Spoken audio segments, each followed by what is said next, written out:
আমাদের BIWTA involve in dredging, প্রচুর dredging আমরা সারা বছরই করি এবং সারা বাংলাদেশে ড্রেজিং হয়, কিন্তু আমাদের কোনো ড্রেজিং ইনস্টিটিউট ছিল না, no dredging institute, no war. আর কোথাও আছে কিনা আছে জানি না, তবে আপনার প্রাণী সম্পদ যারা তারা ড্রেজিং করে।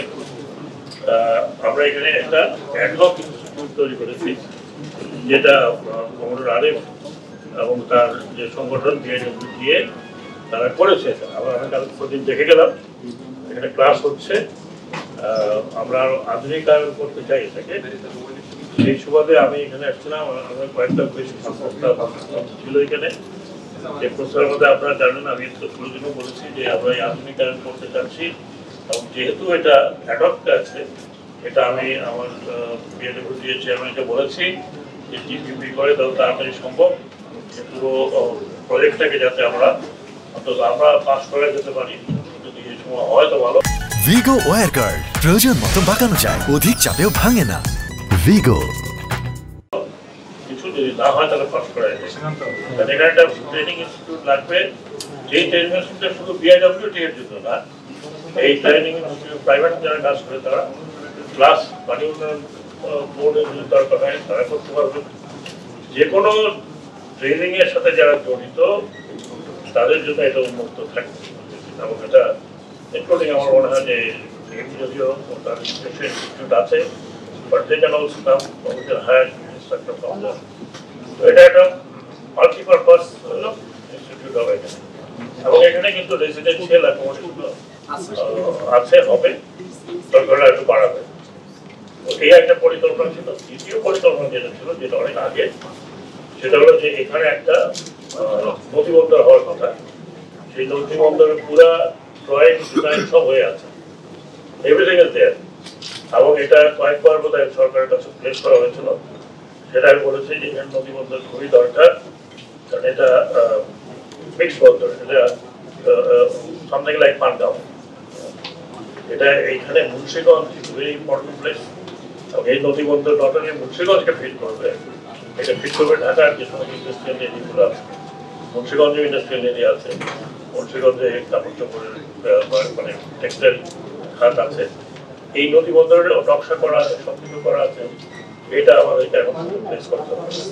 থার্ড হচ্ছে যে এমার্জেন্সি একটা ঘাট লাগবে, এমার্জেন্সি একটা ঘাট লাগবে। আপনারা মনে করেন না যে পদ্মা সেতু হয়েছে ঘাটের দরকার, ঘাট ইজ এমার্জেন্সি দরকার। পদ্মা সেতু যদি কালকে কোনো কারণে বন্ধ হয় তাহলে চলাচল তো বন্ধ হয়ে যাবে, চলাচলের জন্য ঘাট লাগবে। এগুলোর এক্সাম্পল আমি অনেক দিয়েছি। আপনারা যদি যারা লন্ডনে গিয়েছেন তারা জানেন, লন্ডন ব্রিজের নিচে একটা ফেরি আছে, সেই ফেরিটা অবশ্য এখন পর্যটন দিয়ে চলাচল করে দাঁড়িয়েছে, বাট যেহেতু অল্টারনেটিভ ঘাট, you can't leave it just like that. So you know it. We always have backup. Backup একটা ঘাট হবে। বাকি এটা হচ্ছে বিআইডব্লিউটি এর প্ল্যান। বিআইডব্লিউটি এর যে জায়গাটা আছে সেই জায়গাগুলোতে এই কয়েকটা স্থাপনা থাকতে হবে। বাকি আসছে না এখানে জাহাঙ্গীর, যিনি স্বরাষ্ট্র উপদেষ্টা, আর তারপরে আদিলুর রহমান খান সাহেব, তিনিও এলাকার লোক। ওনারা চাচ্ছেন যে এখানে একটা আর্থিক বিউটিফিকেশন যাতে হয়, যাতে একটা লোক এমনি তো এখনো লোক আছে। আমি যে থ্যাটের দোকান করে যাবো একটু পরে, আমার ওই জন্য কথা হচ্ছিল, আমি আবার কথা বলবো। এই দোকানগুলোতে প্রচুর লোক আমি যাওয়ার সময় দেখলাম, এখানে যাওয়ার সময় দেখলাম লোকজন আসে। আগে যেরকম জন্মমা হতে হতো ওরকম না, বাট পিপুল কাম। আমাকে বললো যে উইকেন্ডে অনেক লোক আছে। আমরাও চাই এটা সব থেকে সুন্দর জায়গা হোক, ঘাট হয়ে দিয়ে এটা সুন্দর করা যাবে না এমন কোনো কথা। সেই ক্ষেত্রে আপনারা যদি আমাকে কন্ট্রিবিউট করেন, নাথিং লাইক ইট।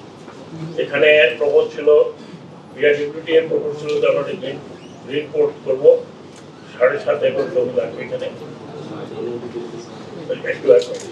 আমি একটু প্রিয়মটো বলে দিই, সেই জমি সেই